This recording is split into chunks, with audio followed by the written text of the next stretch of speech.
A paz do Senhor, meus irmãos e minhas irmãs. Aqui é o professor José Edmilson Júnior, do canal Teológico. E vamos fazer agora uma gravação.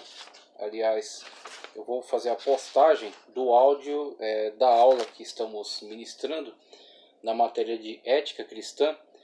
E será um tanto polêmico porque trata de um tema que é muito complicado, é muito delicado, que é acerca de divórcio, né, e a tratativa bíblica acerca do tema. Mas primeiramente eu quero inserir esse vídeo aqui, onde eu quero trazer uma contribuição muito valiosa da declaração de fé das Assembleias de Deus, ok? No seu capítulo 24, sobre a família. Então vamos falar aqui acerca da família e vamos ver os referenciais bíblicos, né? Vamos ver aqui a argumentação que é colocada por esses grandes pensadores aqui da igreja e a argumentação bíblica que eles utilizam então para sustentar o seu argumento. Então, a partir desse conteúdo, né, inicial, após isso você ficará então com o áudio da aula onde tratamos acerca desse tema tão importante. Então vamos nos basear sempre, né, nos manter nos limites daquilo que a Sagrada Escritura de fato nos afirma, para que nós não venhamos a incorrer em algum grave erro num tema tão delicado, um tema tão importante para todos nós, tá ok? Então, fazendo a leitura aqui da Declaração de Fé das Assembleias de Deus, nós temos na sua página 203, sobre a família. Cremos, professamos e ensinamos que a família é uma instituição criada por Deus, imprescindível à existência, formação e realização integral do ser humano, sendo composta de pai, mãe e filhos, quando houver. Pois o Criador, ao formar o homem e a mulher, declarou solenemente: portanto, deixará o varão o seu pai e a sua mãe apegar-se-á a sua mulher, e serão ambos uma só carne, conforme Gênesis 2:24. Assim, a partir daqui, dessa leitura desse texto bíblico, já percebemos, né, a importância, a necessidade de que de fato esse núcleo familiar se destaque em relação aos demais e ele viva de forma independente e ele de fato chegue a um acordo, né, e ele viva de modo a ter uma comunhão íntima entre si, com pouca interferência externa, apenas alguns aconselhamentos, alguns auxílios, mas sem muita ingerência de membros que são externos agora a esse núcleo familiar. Então é imprescindível que haja intimidade, que haja comunhão entre eles e que eles cheguem a uma solução para que possam viver bem entre si e continuar então debaixo da permissão, né, debaixo da bênção de Deus, ok? Dando sequência, demonstrando a sua conformação heterossexual, falamos bastante disso na matéria de antropologia, ok? Antropologia bíblica, tratamos acerca dessas questões. A diferenciação dos sexos visa a complementariedade, isso que eu acho impressionante, como de fato há um papel específico a cada um dos membros desse núcleo familiar. O homem, tá certo, com as suas próprias características e a mulher também com suas características peculiares, sem falar em superioridades ou inferioridades, mas sim em missão, né? Estando então ambos imbuídos dessa missão de constituir essa família que é a célula-mãe de toda a sociedade. E assim eles se complementam. E quando falamos acerca de autoridade, estamos falando de ordem na família, porque tudo precisa ter ordem, precisa ter direção, ok? Então cada um cumprindo o seu papel de forma correta, poderá então trazer maior felicidade, maior estabilidade a esse núcleo familiar. Então é disso que estamos falando, quando falamos acerca de autoridade. A autoridade do homem, também a autoridade da mulher, mas ambos aí vivendo debaixo daquilo que é definido pela Sagrada Escritura, ok? O padrão bíblico que de fato traz a segurança que tem demonstrado ao longo dos séculos ser a única forma viável de existência humana, de existência do núcleo familiar e, consequentemente, de existência de uma sociedade sadia. Uma sociedade que, de fato, constrói uma coletividade que pode viver em respeito e em harmonia. Fora isso, nós temos visto caos e destruição. Então, veja só, a diferenciação, né, a complementariedade mútua da união conjugal. Todavia, nem o varão é sem a mulher, nem a mulher sem o varão no Senhor, conforme a primeira carta de Paulo aos Coríntios, capítulo 11, versículo 11. A coragem de Paulo ao fazer essa afirmação, que certamente trouxe alguns problemas em relação à sociedade de sua época, que de fato era uma sociedade que lidava de uma forma ainda um tanto...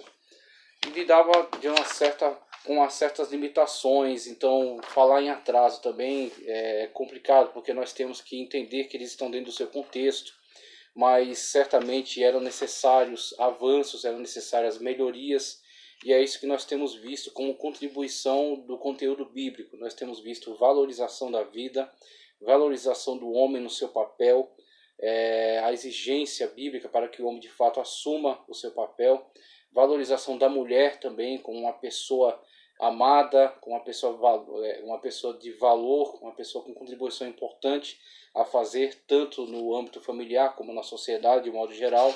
Então na Bíblia Sagrada nós vimos de fato que há essa valorização, que há esse avanço, esse desenvolvimento da sociedade para algo muito melhor do que aquilo que era enxergado em séculos passados, ok? Veja só,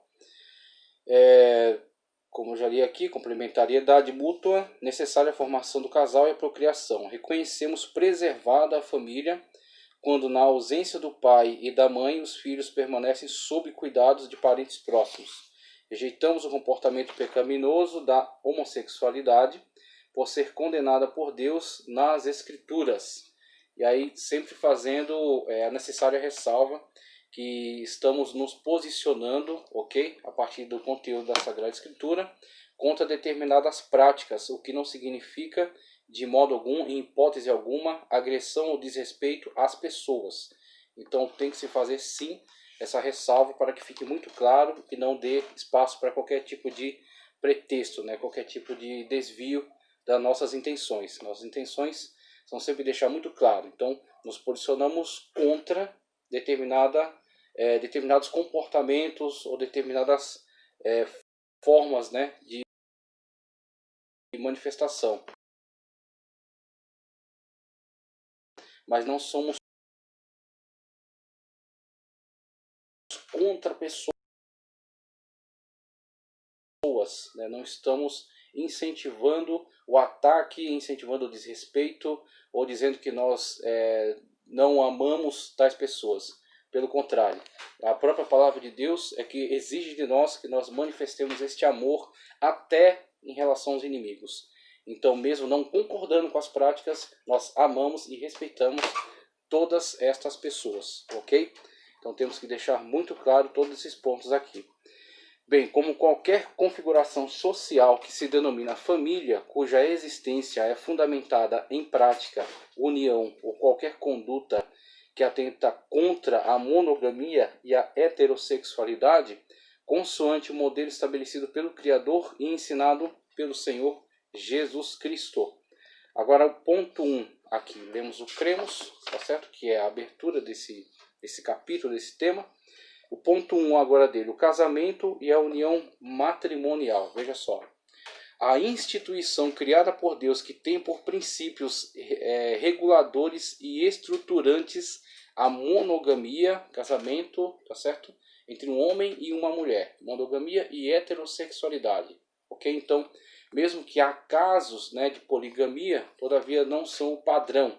Então, existem em decorrência aí muitas das vezes da dureza do coração dos homens, dos seus defeitos, né? A sua necessidade ainda de passar por um processo de aperfeiçoamento, de evolução espiritual e até de algumas situações em que se tornaram necessárias. Mas na verdade o padrão ideal é a monogamia e heterossexualidade, conforme afirmado nas Sagradas Escrituras. Portanto, deixará o varão seu pai e a sua mãe e apegar-se-á a sua mulher, e serão ambos uma carne. Aí, Gênesis 2:24.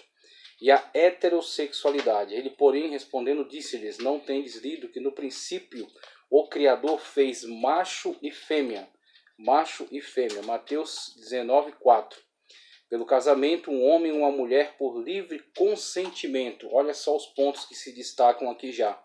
Então tome muito cuidado com certos movimentos que têm surgido dentro do meio evangélico, e alguns deles ludibriando as pessoas e coagindo as pessoas a se deixarem levar por certas influências, como por exemplo alguns que em vez de analisarem e orarem a Deus e buscarem aí uma orientação muitas das vezes de pessoas idôneas, eles se deixam levar por certos adivinhões, certos falsos profetas que existem por aí, tentando assumir um papel de certa forma casamenteiro nos grupos evangélicos. Então você vê um grande risco nisso, porque o casamento é para a vida, o casamento é muito sério. É a instituição mais importante da sociedade. É a primeira instituição criada por Deus na raça humana. A partir dela você vê surgirem todos os componentes da sociedade. Mesmo o pior bandido, ou brilhante cientista, ou grande jurista, todos eles em algum momento estavam incluídos no seio familiar e sofreram grande influência deste meio. Então tudo começa do núcleo familiar. Assim sendo, a união tem que partir de oração, de análise, de inteligência, ok? De bom aconselhamento de pessoas idôneas, pessoas que possam de fato, que têm moral e que têm referencial para trazer esse aconselhamento, e não de invencionice ou de simplesmente falsa profecia, né, que nós temos visto por aí, ou de até irresponsabilidade de pessoas que se relacionam com outras em função de atração, apenas atração pelo físico, ou algum tipo de sentimento arrebatador que possa os tomar, mas que não necessariamente os conduz a uma reflexão inteligente sobre a decisão que estão tomando. Então isso não é seguro, isso não é correto. Veja só, pelo casamento, vamos lá, continuando.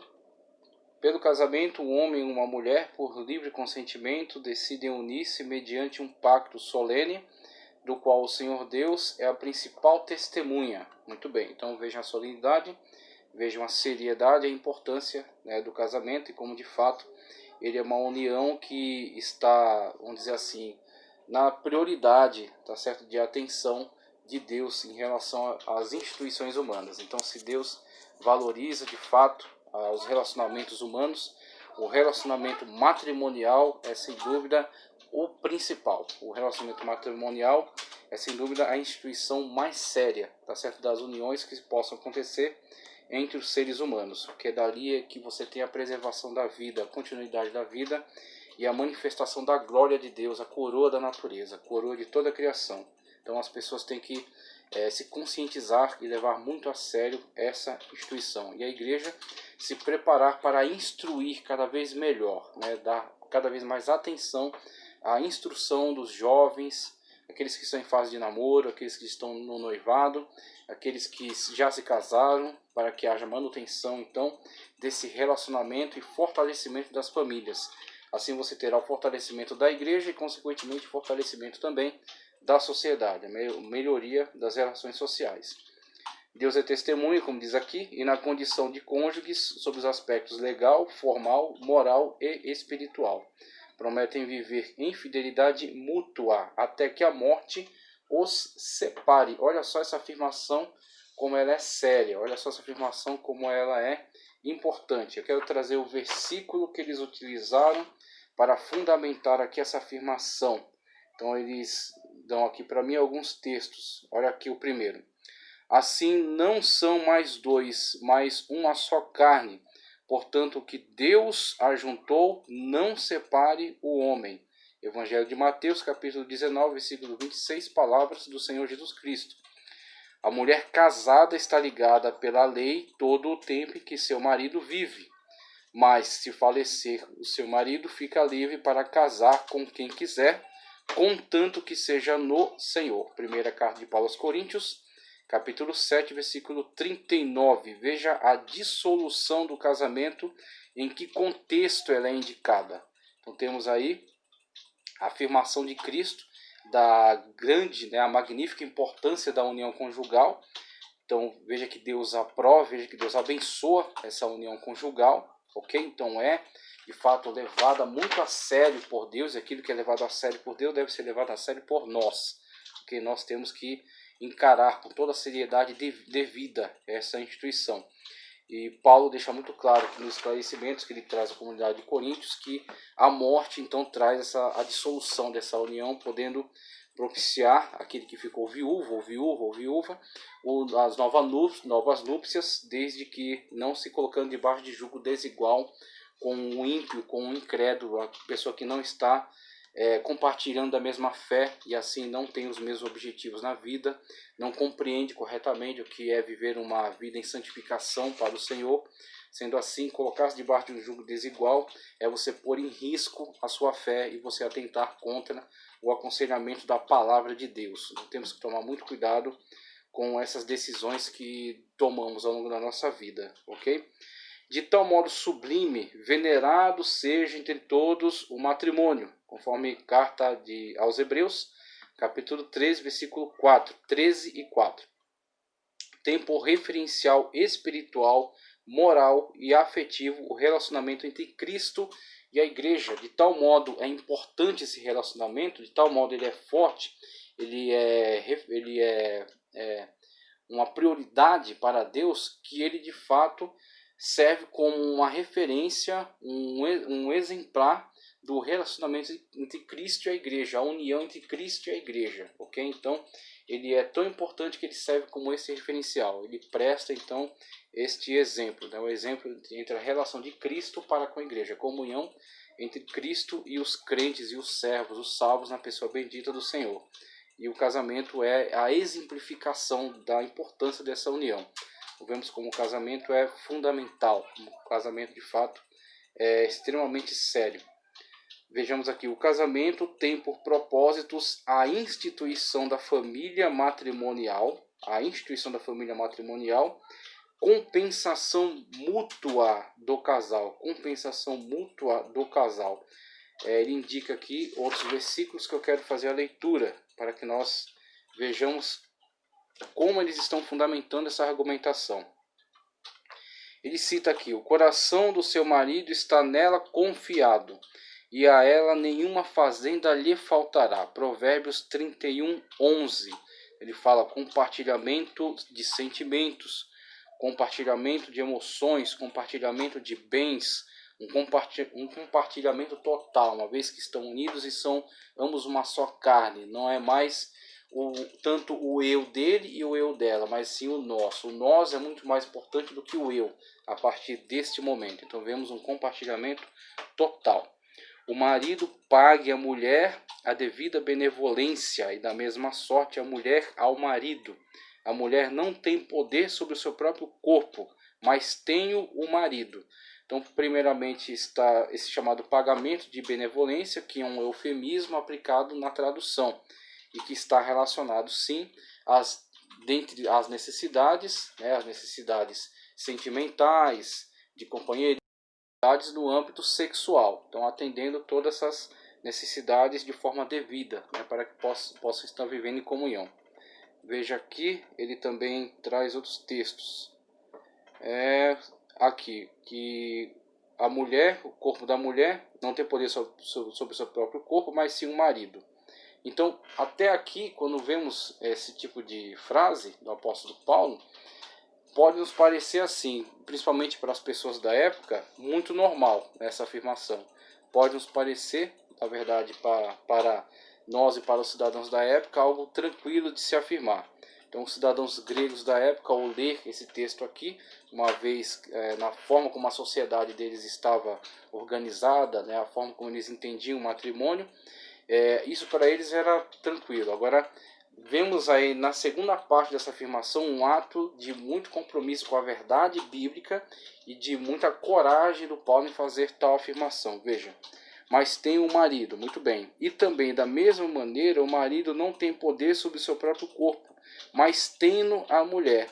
Não vos defraudeis um ao outro, senão por consentimento mútuo, por algum tempo, para vos aplicardes à oração, e depois ajuntai-vos outra vez, para que Satanás não tente pela vossa incontinência.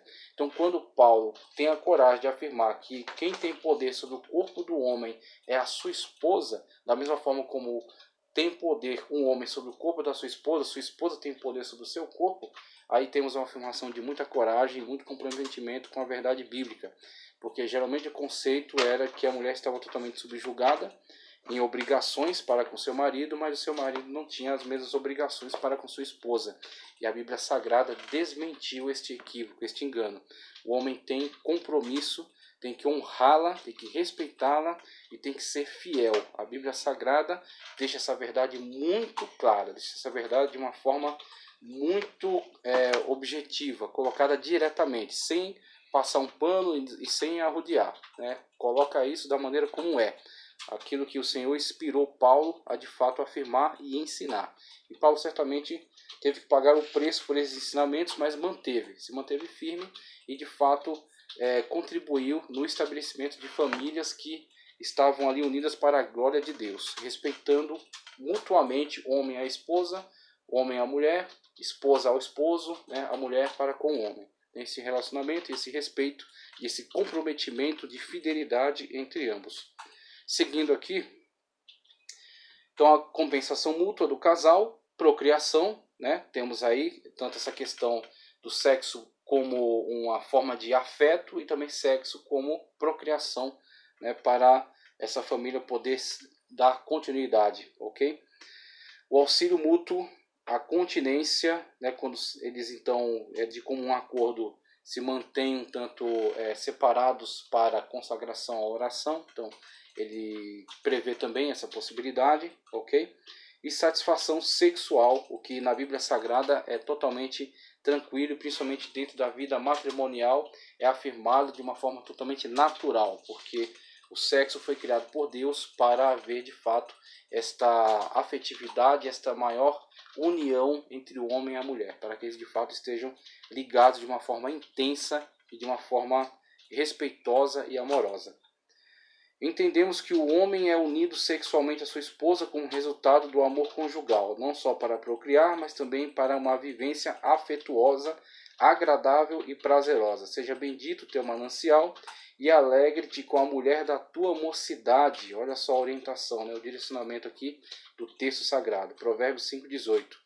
Dentro dos limites do uso natural do corpo e da pureza e da santidade, reconhecemos o casamento civil e o religioso com efeitos civis, agora a ressalva, desde que seja realizado entre pessoas só retornar aqui para não deixar sem entendimento, e o religioso com efeitos civis, desde que não afrontem os princípios bíblicos, primeiramente, desde que não afrontem os princípios bíblicos, e, em especial, para finalizar, a deserção por parte do cônjuge descrente. Mas se o descrente se apartar, aparte-se, porque neste caso o irmão ou a irmã não está sujeito à servidão, mas Deus chamou-nos para a paz. Deus chamou-nos para a paz. 1 de Coríntios, esclarecedor. Veja, é a referência 17 aqui. Mas se o descrente se apartar, aparte-se, porque neste caso o irmão ou irmã não está sujeito à servidão, mas Deus chamou-nos para a paz. 1 de Coríntios, capítulo 7, versículo 15. Então ele está tratando aqui, nós temos que olhar sempre conforme a intenção do autor, ele está tratando aqui das situações em que a pessoa vem para o evangelho e já estava casada. E ele diz que talvez um dos cônjuges não aceite a fé, mas se ele consentir em viver, né, então permaneçam unidos e Deus abençoa aquele casamento. A parte então que está na luz, né, que está em comunhão com Deus, abençoa aquela outra. Só que ele também fala da hipótese, da situação na qual a pessoa é abandonada. Então a pessoa descrente, na verdade, não aceita aquela fé e abandona aquela pessoa. E ele coloca aqui, né, de forma muito clara, que a pessoa não está como que escravizada, né? É aparte-se, porque neste caso o irmão ou a irmã não está sujeito à servidão. Então não está preso em cadeias, né, àquela pessoa. Mas ele foi chamado para a liberdade, foi chamado para a luz em Cristo. E Cristo é a prioridade. Então Cristo disse, se alguém ama mais a pai ou a mãe, o irmão ou a irmã do que a mim, não é digno de mim. Então quando nós fazemos a opção por Cristo, ele está acima de todas as coisas, acima até da nossa própria vida, né? Nós temos que permanecer fiéis a Cristo até o fim, até as últimas consequências.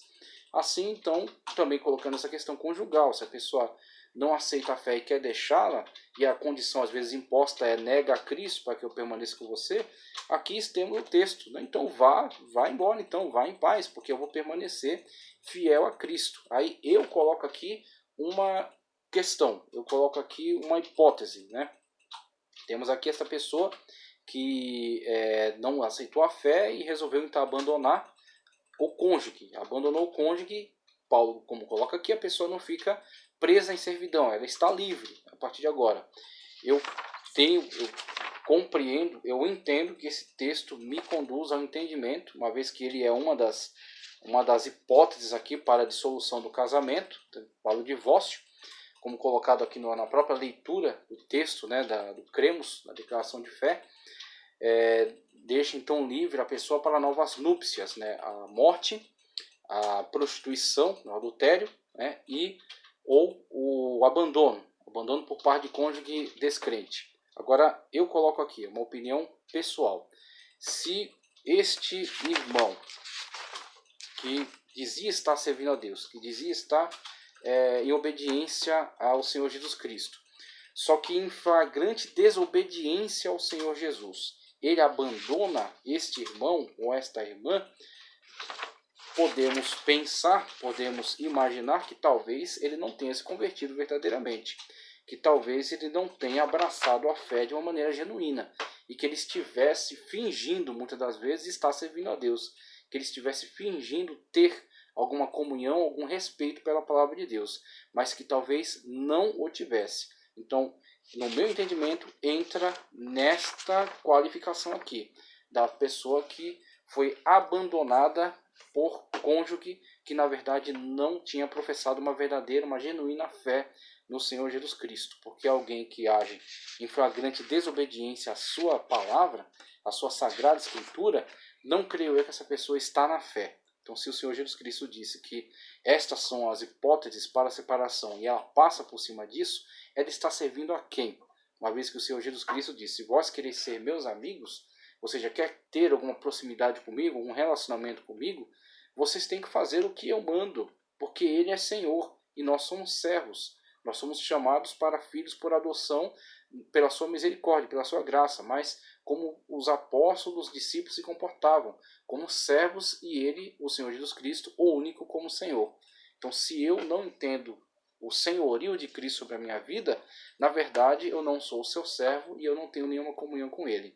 Então, a pessoa que abandona o seu cônjuge, tá certo? E o deixa nessa situação na igreja e parte aí para um novo relacionamento em desobediência à palavra de Deus, não vejo essa pessoa como servo, como a serva de Deus. E na verdade este que foi deixado, eu entro no entendimento daquilo que Paulo nos trouxe aqui na primeira carta que ele escreve a Coríntios, capítulo 7, versículo 15, que a pessoa não está sujeita à servidão, mas que ela foi chamada. 67, divórcio. Vamos lá. Vixe, meu Deus, não é tão bom não, mas precisa falar, né? Divórcio. O divórcio. A Enciclopédia Histórico-Teológica da Igreja Cristã define a palavra divórcio da seguinte maneira: a palavra divórcio, na frase termo de divórcio, relaciona-se com a palavra usada para derrubar árvores e até mesmo decapitar.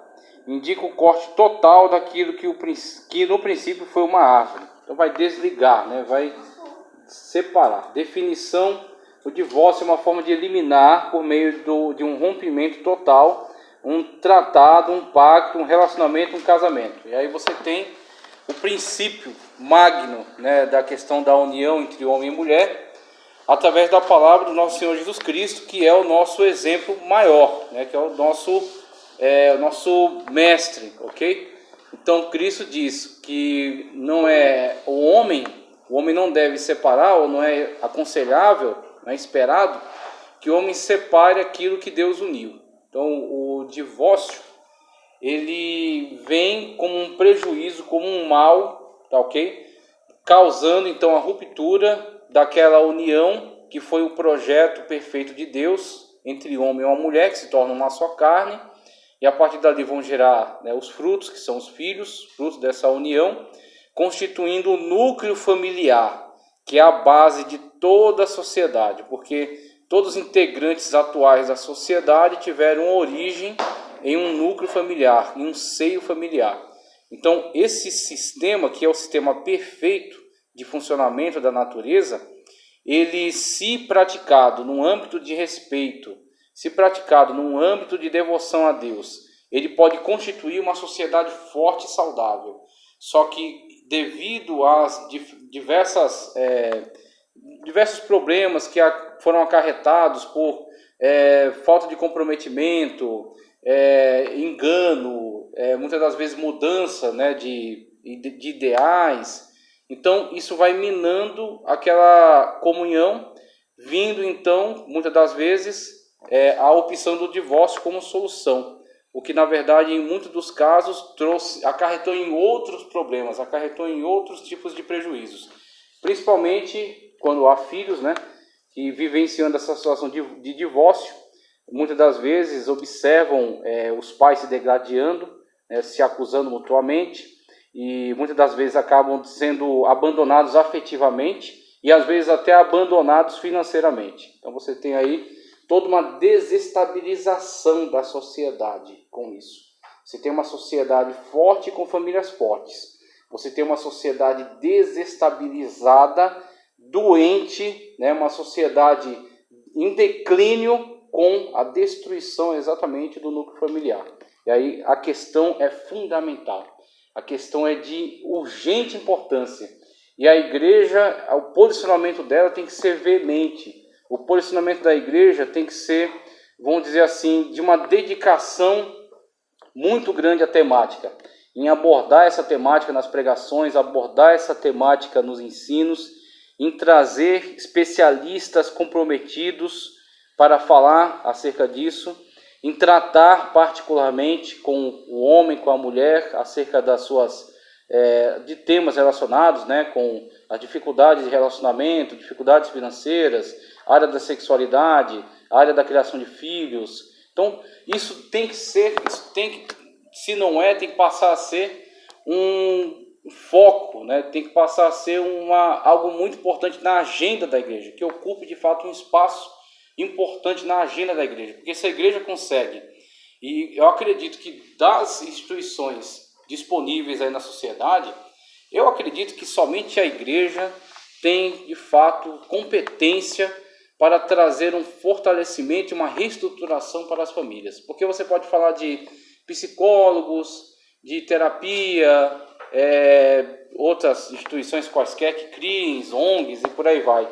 Mas quem consegue tratar de uma forma tão pessoal e quem tem, né, uma palavra e um tratamento e um direcionamento tão forte que possa mudar a maneira de se comportar do homem e da mulher, se não por meio da palavra de Deus. Se o Filho do Homem vos libertar, verdadeiramente sereis livres.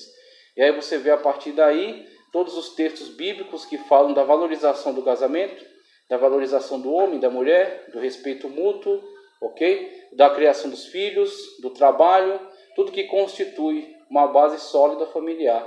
E aí, através desse tipo de abordagem, você tem a transformação. Muitas das vezes as famílias chegam na igreja, e isso foi constatado até por grandes pensadores da nossa época, como um filósofo, acho que é o Pondé, agora o primeiro nome dele eu esqueci, não sei se é Felipe, mas é Pondé o sobrenome dele.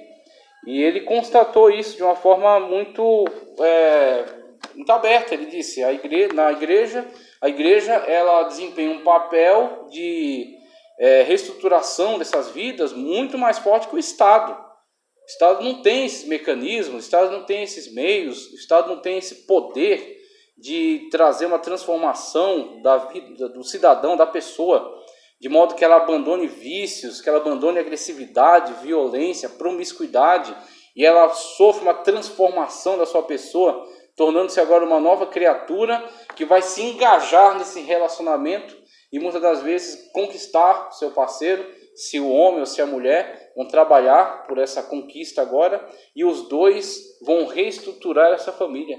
Quantas famílias que chegaram na igreja arrebentadas e que hoje estão firmes. A gente teve nesse sábado mesmo, na ceia, o Paulo, que assumiu lá a direção do Parque Continental, a declaração que ele deu e o agradecimento pessoal que ele fez à mãe dele. Aquilo para mim foi um ponto alto da fala dele, porque mostrou ali a irmã Terezinha, a mãe dele, vendo, constatando, né, presente no momento em que ele agradece a ela por ter insistido sobre a vida dele e ele ter retornado à igreja, ter firmado seus passos no evangelho, ter galgado posições e o Senhor ter aberto oportunidades e chegando ele agora a esse patamar em que ele passa a ser dirigente de uma congregação. E a sua família está estruturada, mesmo tendo passado por problemas tão graves, que foi a perda de uma filha, mas eles permaneceram firmes. Quem dá essa firmeza, pelo amor de Deus? Qual é o filósofo que consegue dar essa firmeza? Qual é o psicólogo que consegue causar essa transformação? Não tem. Então a igreja, ela tem que se conscientizar do poder que foi depositado na mão dela. Só a igreja tem. Por quê? Por causa do poder de Deus que está nela. Por causa da palavra de Deus que está nas mãos dela. Então, quando ela vai para a sociedade com esse intuito de trazer essa reestruturação sobre a sociedade, ela consegue, de fato, revolucionar onde ela está. Ela consegue marcar, né, a história, marcar o lugar onde ela está, por meio desse tipo de atuação. Agora, infelizmente, muitas igrejas têm se deixado levar por propósitos que não tem nada a ver com o seu viés, né? Propósitos que estão fora da sua alçada. Ô Júnior, tem perdido tempo. Mas isso... Particularizados nas congregações, em linha de frente. Você tem EBD, você tem ciclo de oração, você tem ceia e você tem momentos de tratar com os casais, momentos de tratar com as pessoas em relação a esses temas. Então, um outro ponto que eu acho que eu vejo também é assim, esse ponto deve ser tratado criança, deve ser tratado adolescente, ao longo da vida. O jovem, quando ele vai procurar uma moça para casar, ele tem que ser orientado. Devidamente orientado. Meu filho, você tem que orar. Exatamente. Você tem que orar, você tem que pedir direção a Deus. Pois é. Não é tudo. Isso. E aí você tem diversos textos bíblicos que orientam sobre como lidar com a situação, pode ser de uma forma respeitosa, sim, para que a pessoa possa fazer ela possa estabelecer uma aliança conscientemente, né, com consciência, não com emotividade, o que leva muitas vezes a pessoa a se decepcionar pouco tempo depois, né? Então, isso, se você trabalha nesse nível, você vai evitar problemas lá no futuro, né? Você vai remediar muitas coisas que podem acarretar em problemas graves no futuro. É um trabalho de longo prazo. E aí, claro que muitas pessoas, às vezes, não querem se envolver com trabalho de longo prazo, porque não vão render instantaneamente um retorno para elas. Isso vai ser, como um ditado árabe que existe: quem planta tâmaras não come tâmaras. É a próxima geração que vai comer. Agora, quem está comendo hoje, alguém plantou. Então é esse trabalho de entender que existe uma progressividade, uma continuidade de gerações. E você faz algo agora, você começa o trabalho de base, que o futuro vai colher os frutos. Como a nossa geração está colhendo frutos ainda de trabalho que foram feitos pelos pioneiros, né? Então, essa mentalidade, se quebrar esse elo, ele se acaba, né? Ele enfraquece e se deteriora. O divórcio no Antigo Testamento, como ele vai explicar aqui, ó, o que ele diz? Embora o divórcio esteja prescrito na lei, Deuteronômio 24:1, o Antigo Testamento não relata muitos casos de divórcio. Apenas 2 são relatados, no capítulo 9 e 10, de Esdras e Neemias. Aí o que acontece? Olha, você tem o texto de Deuteronômio, que dá, vamos dizer assim, abre precedente, para usar uma linguagem jurídica, né? Então o juiz está lá numa questão polêmica, difícil, tal, e ele dá determinado veredito, e aí uma corte vai aproveitar aquilo, construir uma jurisprudência em cima, que aí você vai ter os ministros, né, trabalhando em cima daquelas decisões. Então decisões geralmente muito complicadas vão subindo em instâncias, chega lá nos ministros. Aos ministros, toda aquela deliberação, aquele voto extenso e tal, aí vota. Daquele voto, né, a decisão, e aquela decisão se torna uma jurisprudência.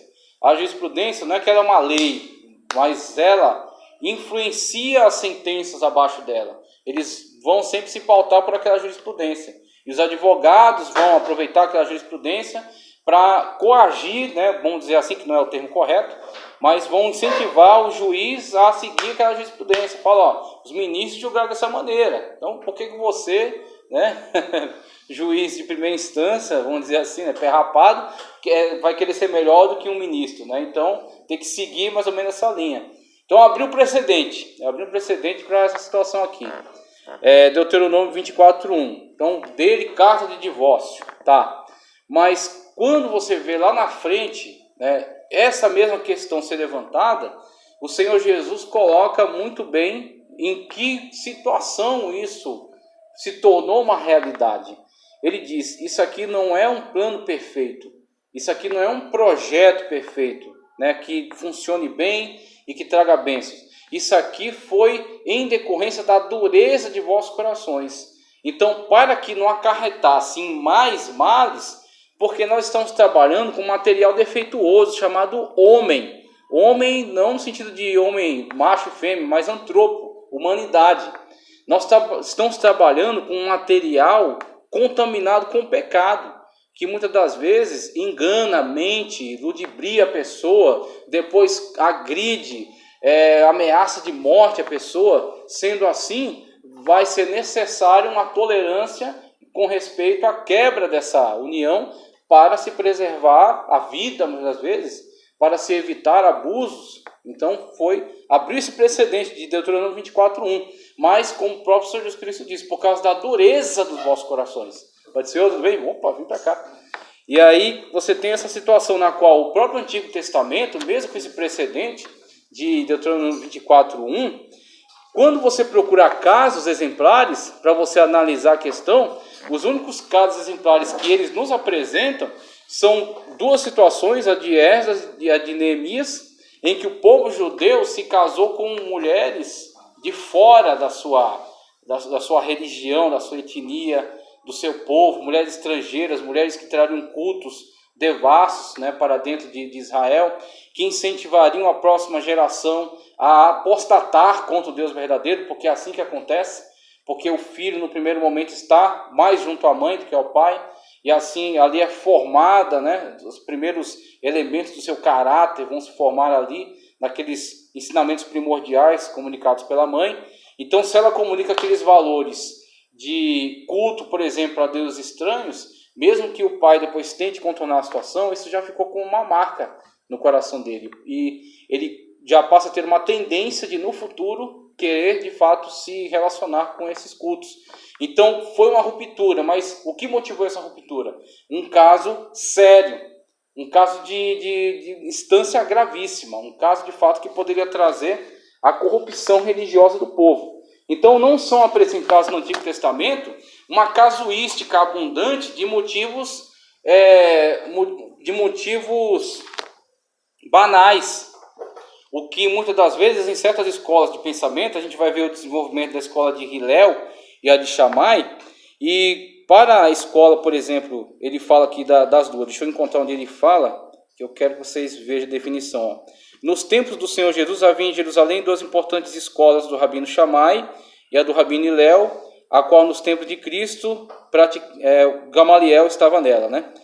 A escola de Shammai era extremamente rigorista, só admitia como causa de repúdio o adultério e a má conduta. De acordo com a Mishnah, Shammai entendia a expressão coisa indecente como sendo um ato de moralidade. Mas o que seria para Shammai um ato de moralidade? Alguns intérpretes entendem que se tratava do adultério ou qualquer tipo de prostituição. A escola de Hillel, mais liberal, adotava a interpretação mais abrangente. Contentava-se com qualquer motivo, inclusive fútil, como a mulher ter cozinhado mal, ou a mulher ter ficado feia, como se o camarada se mantivesse bonito o resto durante toda a vida, né? E aí a escola de Hillel flexibiliza a partir desse precedente de Deuteronômio 24:1, de coisa indecente. Só que o que acontece? Quando você busca casos no Antigo Testamento para aplicação disso, você se encontra esses, no qual haveria um risco sério para a nação em relação à sua comunhão com Deus. E não esses motivos fúteis conforme são colocados aqui. Então o que acontece? Muitas vezes a pessoa aproveita, como aqueles advogados astutos, aproveita uma brecha para tentar colocar quaisquer situações como motivo, sendo que não são motivos sustentáveis. E aí qualquer coisa indecente que ele discute aqui, ó. Não podemos interpretar a expressão qualquer coisa indecente como sendo prática de adultério, porque as adúlteras eram sentenciadas à morte. Portanto, não ficavam vivas para receber o marido à casa de divórcio. Aí a argumentação aqui de Léo fala, olha, se coloca como coisa, qualquer coisa indecente, esta questão do adultério, isso na verdade seria incongruente. Por quê? Para o adultério não é o divórcio, e sim a morte. Então essa era a argumentação que era contraposta por eles. E aí, através disso, eles queriam abrir um leque para quê? Olha, se não é o adultério, então o que é? Então pode ser porque cozinhou mal, porque ficou feia, porque falou mal dos pais dele. Quer dizer, não é porque você conseguiu encontrar uma dificuldade nessa argumentação que você automaticamente justificou todos esses motivos fúteis. Mas uma coisa indecente, por exemplo, pode ser, a gente colocar assim, não chegou a uma consumação de adultério, mas foi percebida uma insinuação. E há testemunhas, por exemplo, para essa percepção. Então, existem diversas situações que têm que ser vistas, existem diversas situações que têm que ser analisadas. Agora, quando o cara é liberal, ele quer encontrar qualquer motivo para ele vale. Quando o cara é liberal, ele quer justificar essas práticas, qualquer brecha para ele já é uma porteira. Então, é onde entra essas argumentações. A lei para o marido, claro que para o homem, uma vez que você tem uma sociedade que é antiga, vamos colocar que é arcaica, né? Então ela traz, e a gente sempre toma esse cuidado aqui, a gente não se colocar na posição de juízes, no sentido de julgar aquelas pessoas conforme a nossa época. Você tem que entender que aquelas pessoas estão numa outra época, estão num outro momento da história, tá ok? Então você muitas vezes olha para Israel e enxerga ali alguns sinais de machismo, alguns sinais de egoísmo, como eles quisessem se colocar, egocentrismo, se colocar acima das nações, mas na verdade você precisa julgar Israel dentro do seu contexto. Então quando você vê, por exemplo, a situação de Israel, compare Israel com o mundo grego, por exemplo, que é tido como o berço da civilização, de onde vem a filosofia, a arte, muitas dessas coisas que são tão importantes para o mundo ocidental. Lá a condição da mulher era muito pior do que a condição em Israel. A mulher era menos do que o escravo. A mulher não tinha qualquer voz, a mulher não tinha qualquer respeito na sociedade. Ela só servia para ficar em casa e gerar e lavar as coisas, lavar a roupa e esse tipo de atividade. Então, na sociedade romana já era um pouco mais diferente, tanto que as mulheres chegavam até comércio. Então, as mulheres já tinham uma atuação mais forte na sociedade. Na sociedade grega ateniense e até na espartana também, porque a Grécia era algumas nações, uma cidade-estado, principalmente ateniense e espartana, a condição da mulher era muito inferior do que a condição que era vivenciada no mundo judaico, onde a mulher, por exemplo, gozava de direitos, né? Onde a mulher devia ser preservada a sua honra, por exemplo, né? Onde o marido tinha obrigações para com a mulher, o que em outras sociedades era impensável. Então, quando você olha para a situação, é óbvio que existe vamos dizer assim, uma vantagem, né, para o marido. Até, olha só a mentalidade de certos integrantes aí dessa galera. Existia até uma oração que se fazia, onde o judeu agradecia a Deus por ter nascido judeu, né, servir ao Deus verdadeiro, e principalmente agradecia a Deus por não ter nascido mulher. O cara, porque a mentalidade dele da época, as coisas que eram importantes para ele, a visão de mundo que ele tinha na época. Então, para nós, isso hoje é ridículo, só que na época ele acreditava que aquilo fazia sentido. Então, de fato, de acordo com o contexto dele, né? Mas, biblicamente falando, quando você olha os textos bíblicos, você vê sempre a valorização dos dois, do homem e da mulher. Agora, quando isso vai para a sociedade, em decorrência daquela sociedade estar ainda no estado primitivo e estar evoluindo, e na verdade já se encontrar no processo de evolução social à frente dos demais que estão à sua volta, você tem que compreender isso de acordo com o seu tempo, tá ok? E fala aqui das diversas situações. No último parágrafo, ó, não sabemos se os maridos israelitas faziam frequentemente uso desse direito, que parece ter sido bastante difundido. Os escribas sapienciais fazem um elogio da fidelidade conjugal. Provérbios 5, 15 a 19, Eclesiastes 9, 9. E Malaquias ensina que o casamento faz dos cônjuges um só ser, e que o marido deve sustentar o juramento feito à sua companheira. Odeia o repúdio, o divórcio, diz Yahvé, Deus de Israel. Então, você tem o maior incentivo dos textos, não é pelo divórcio. Não é pelo divórcio, e sim pela união e pela indissolubilidade, né, para que o casamento não seja dissolvido. A lei para a mulher, certamente você vai ter aqui um outro quadro, né? Ao contrário dos homens, as mulheres não podiam pedir o divórcio, elas não davam início à ação.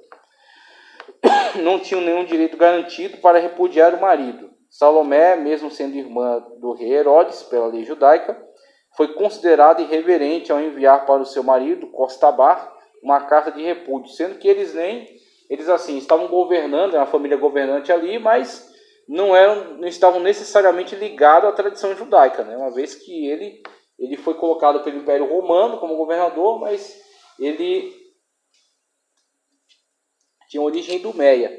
Mas só por estarem ali, e ela tomar essa atitude estando ali no território de Israel, isso já foi um escândalo para a situação dela, né? O trecho de Marcos 10, 12, onde o Senhor Jesus fala da hipótese da mulher repudiar o marido, trata-se de um costume que é mais presente, né, no mundo pagão do que judaico. Porém, sabe-se que na colônia judaica elefantina, a mulher também tinha o direito de pedir o divórcio. As descobertas arqueológicas atestam que no judaísmo tardio, até na Palestina, houve casos em que a mulher reivindicou do seu marido o divórcio. Na obra intitulada La Vida y los Costumes de los Judíos, e aí vai, Alfred Edersheim, um judeu relata que a mulher tinha o direito de exigir o divórcio nas seguintes situações: quando o esposo se tornava leproso, quando o esposo incorresse em pecado de apostasia religiosa, ou quando o esposo se dispusesse a executar serviços imundos, como por exemplo de trabalhar em curtume. Já pensou? Essa terceira opção aqui é bem cruel, hein? Então o cara, às vezes, de acordo com a situação financeira crítica, ele se dispõe a trabalhar daí. Curtume é tingimento de roupa, né? Fazeres, na antiguidade, utilizava-se da prática de mergulhar ela em tanques, haviam tanques buracos no chão, né? Faziam tanques e mergulhavam-se em urina. E aí eram tanques que armazenavam urina. Então imagina o cheiro que a pessoa chegava em casa, né? Curtume é também atividade com couro, né? Muito bem. E aí você tem o cara que trabalha nisso aí, nesse processo, né? Mas você tem a situação na qual, de acordo com... Você tem sempre esse distanciamento. Uma coisa é a visão humana sobre os temas. Uma coisa é a visão do homem, outra coisa é a visão divina. E a visão divina, você observa, você percebe ela através da leitura das Sagradas Escrituras. Então, aquilo que entra na Bíblia é tão extraordinário, é tão inspirado pelo Espírito Santo de Deus, que chega a ser um elemento estranho para a própria cultura da época. Por exemplo, essa valorização da mulher diante da sociedade da época, o que certamente foi um escândalo. Quando, por exemplo, o Senhor Jesus, ele tinha mulheres integrando o seu grupo. As mulheres não se tornaram apóstolos, mas o fato das mulheres estarem presentes no grupo, das mulheres ouvirem o ensino, do Senhor Jesus se dirigir diretamente às mulheres, ele sendo um mestre, isso já era, para a época, um escândalo. Isso já era algo extraordinário. Paulo, que é tido como um misógino por algumas figuras aí, né? Paulo é tido como misógino. Paulo, quando traz ensinamento sobre relacionamento, sobre família, ele diz assim: porque o corpo da mulher é para o homem. Então, quando Paulo diz isso aí, todos os gregos dizem amém. Tá tudo certo, sempre foi, né? A mulher, na verdade, é menos que um escravo, né? Então, a mulher sempre foi. Agora, por outro lado, Paulo diz: mas o corpo do homem é para a mulher. E aí, em um lugar diz: a mulher deve respeito, porque Deus criou primeiro Adão. Só que aí, por outro lado, Paulo disse: mas todavia o homem saiba que nenhum homem é sem uma mulher, que eles nascem de uma mulher. Então Paulo sempre coloca um lado, e os caras pensam, muito bem, né? Afirmou aqui o que a gente acha. Só que aí vai e coloca o outro lado da moeda. E aí, quando ele faz isso, sem sombra de dúvida, Paulo com certeza arrumou muitos problemas para si. Muitas pessoas certamente detestavam Paulo por causa desses posicionamentos. E é onde você olha para uma situação dessa e pergunta, cadê o misógino? Cadê aquele cara que dizem que detesta o sexo feminino? Não existe. É falácia, é ilusão. A Bíblia Sagrada, tudo aquilo que entra nela por inspiração do Espírito Santo de Deus, traz uma valorização do homem e da mulher. E traz sempre a afirmação do plano perfeito, que é a união indissolúvel do homem e da mulher. A formalidade do divórcio. Eu coloco aqui, ó. Deixa eu colocar aqui para mim também. Já coloquei ali. Ó. A formalidade do repúdio era simples. O marido fazia uma declaração contrária à que tinha estabelecido o casamento. Ela já não é minha esposa e eu já não sou seu marido. Na colônia de Elefantina, ele dizia diante de testemunhas: eu me divorcio de minha mulher, odeio minha mulher. Olha só, hein? Tinha que partir para esse lado. Na Síria, ele dizia: eu repudio, eu a repudio. Ou seja, você não é mais minha mulher. Mas em Israel, como na Mesopotâmia e em Elefantina, que era uma cidade do Egito, uma cidade no Egito, o marido devia redigir um documento de repúdio, uma carta, né, que permitia a mulher voltar a casar, Deuteronômio 24:2. E aí você tem a repudiada, tem esse documento, né, no qual ela prova que, de fato, houve ali uma separação. Os arqueólogos descobriram nas cavernas de Muraba um documento de repúdio do século II d.C. Então isso aí mostra comprovação que de fato essa prática ainda estava vigente nessa época, né? A legalidade do divórcio. O divórcio, para ser legal, era necessário que o esposo lavrasse formalmente a carta de divórcio e a entregasse pessoalmente à esposa na presença de duas testemunhas. Somente nesses termos era que a carta de divórcio passava a valer como documento público. Então temos aí qual era o quadro da época. A situação da época era desta maneira. Então assim é que se procedia uma oficialização, de divórcio na época. Natureza e os efeitos do divórcio. Olha só o que ele diz. Ó. O divórcio não é mera separação física do casal. Não é mera separação que visa apenas o fim do relacionamento de ambos, colocando um ponto final nos seus deveres mútuos. O verdadeiro propósito do divórcio prescrito na antiga aliança é eliminar o casamento, deixando o casal livre e desimpedido para se casar novamente. Deuteronômio 24:1. E de acordo com as passagens de Mateus 5, 31 ao 32, 19, 3 ao 9, Marcos 10, 2 ao 12 e Lucas 16, 18, o Senhor Jesus não invalida esse procedimento, mas interrogado por que Moisés ter legalizado o divórcio, ele diz que foi por causa da dureza do coração dos homens. Então veja, a motivação não veio de cima para baixo, a motivação veio de baixo para cima. Então Deus, olhando para este quadro, no qual você tem pessoas de dura serviço, você tem pessoas defeituosas, você tem pessoas pecaminosas, que certamente vão causar problemas dentro desse relacionamento. Então Deus cede nessa situação. Deus, pela sua permissão, não é no seu plano perfeito, e sim na sua permissão, na sua vontade permissiva. Tá, okay? Então Deus permite a existência dessa situação. E Jesus Cristo, ele, olhando para essa situação, ele dá a explicação verídica.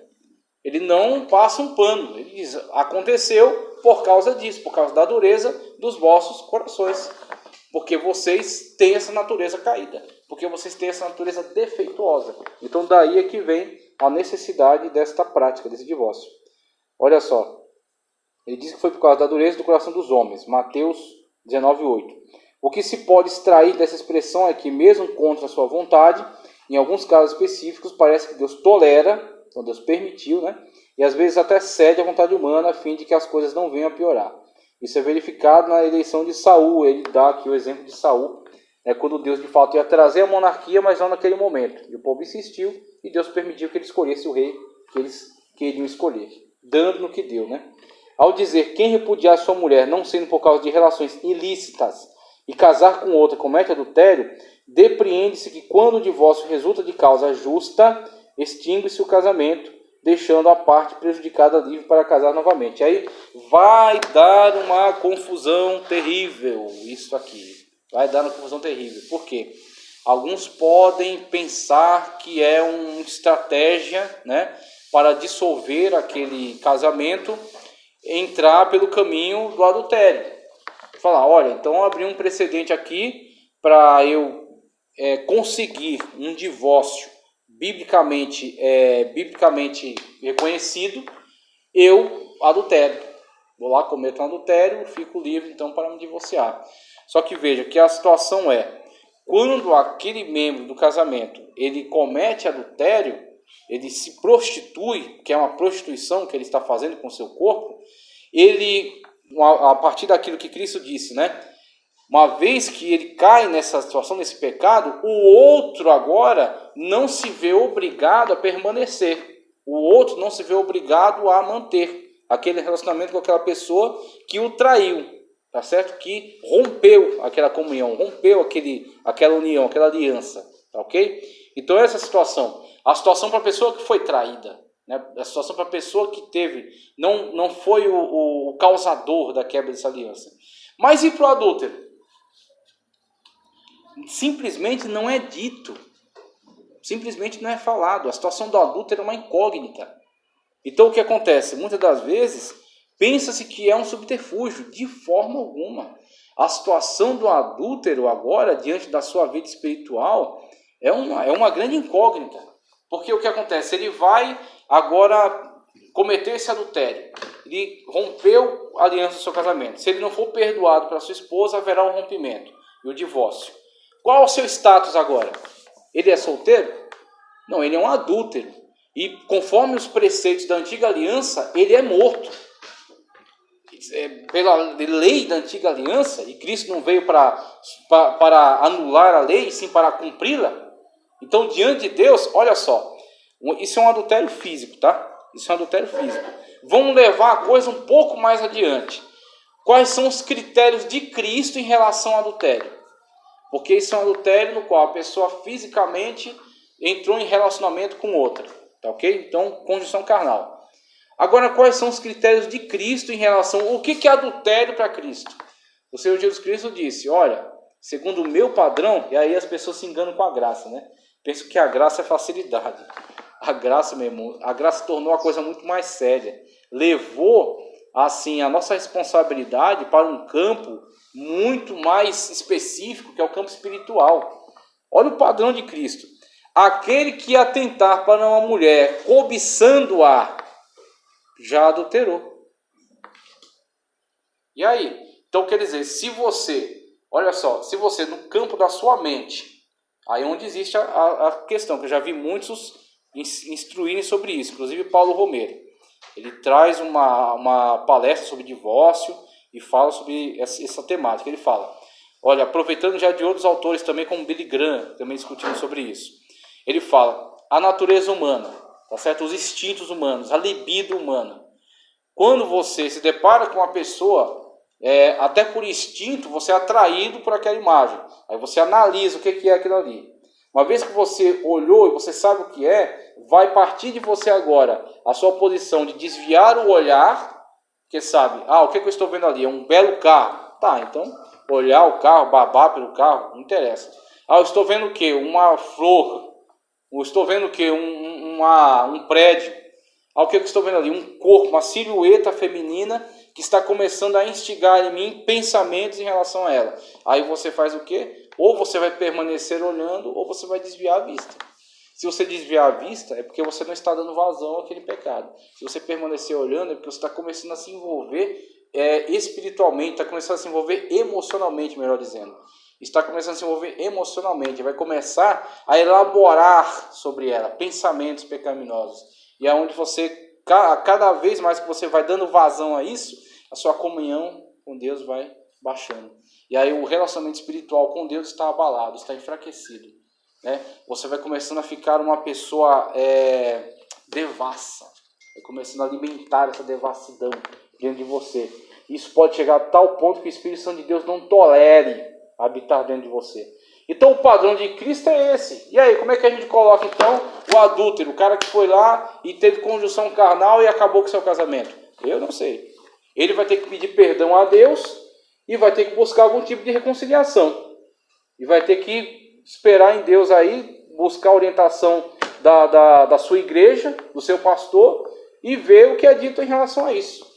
Buscar reconciliar-se com a sua esposa, ok? Mas isso, de forma alguma, isso é uma carta branca para se separar. Quem entra por essa situação, meu irmão, está brincando com a sua salvação. Mas nenhum dos dois pode casar? A pessoa que foi traída, nesse entendimento, ela pode separar-se e casar-se. Ela pode se casar. Agora, segundo, o que traiu não pode casar. O que traiu não é dito se pode, se não pode. Deixa ele no limbo. Porque no Antigo Testamento... Está condenado. Para o Antigo Testamento ele está morto. Está condenado, então. O adúltero é apedrejado. Agora no Novo Testamento, o que acontece? Você não tem essa instituição de matar os pecadores. Os adúlteros, os apóstatas, você não mata eles. Mas o que eles são em relação a... Não deixa viver. Não mata, mas também não... Qual é a situação dele? Fica incerta. Fica uma situação... Mas Paulo não fala aqui, né? Ele diz que aquela que foi repudiada ou que foi traída, ela pode casar. Mas quem casar com adúltero comete adultério. Quem casar com a repudiada também comete. Quem casar com a repudiada comete adultério. O que acontece? É a pessoa que foi, vamos dizer assim, a pessoa que cometeu um adultério e rompeu o seu casamento. E é o que acontece? Ele casasse com essa mulher, por exemplo, que adulterou com o seu marido, né? Adulterou contra o seu marido, rompeu o casamento dela também. Ele vai se relacionar com ela. Aquele relacionamento não é abençoado. Eles dois se uniram. Ele rompeu o seu casamento aqui e rompeu o casamento dela lá. Esse relacionamento não é abençoado. É um relacionamento de dois adúlteros. Ele rompeu o casamento dela lá e rompeu o casamento dele aqui. Mas e se não foi ela que adulterou, foi o marido dela? Então, aí, nesse entendimento, ela sofreu, ela foi vítima do rompimento dessa aliança.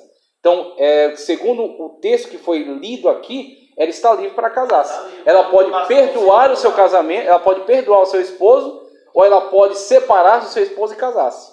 Segundo esse texto aqui, nós podemos interpretar disso. Pode dizer. Eu tenho um príncipe que ele já casou 10 vezes. Rapaz, casos particulares. No céu. Casos particulares. Qual vai ser a mulher dele? Nem se casam, nem se dão em casamento, antes serão como anjos. Resposta maravilhosa da parte de Jesus Cristo. Porque, olha, se fosse resolver isso lá, ia descer todo mundo de volta. Ia virar uma confusão. Graças a Deus que chega lá, esses status aí, inclusive eu tenho uma história muito... Sim. Eu, porém, vos digo, exceto isso. Sexual, isso aí. Faz com que ela se torne adulta.